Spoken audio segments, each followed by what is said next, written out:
Assalamu alaykum hurmatli obunachilar, hurmatli podpисчиклар, Xudo xolasa yangi partiya ishlarimizni Xudo xolasa yana chiroylatib chiqaryapmiz. Burun topga jarayoni yana katta kuzatib bo'lgan burun topga boryapsizlar.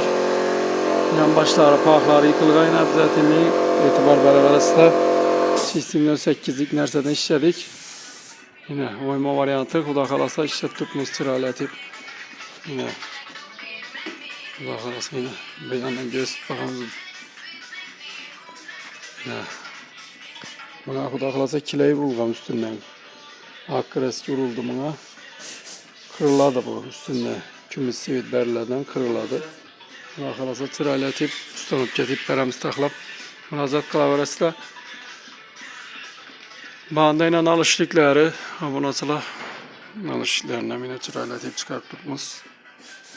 Kimda kime shunday ishlar kerak bo'lsa murojaat qilaverasizlar. Kesakilar bo'ladi yine. Yine rezinka gizme bo'ladi. Arkası yine de borcayı. Murojaat qilaverasizlar. Chiroylatib taxlab beramiz ishlaringizni. Kimda shunday ishlar kerak bo'lsa murojaat qilaverasizlar. Chiroylatib taxlab beramiz.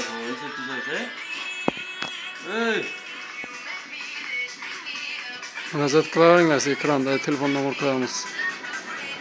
Sağ olun, aman bo'linglar.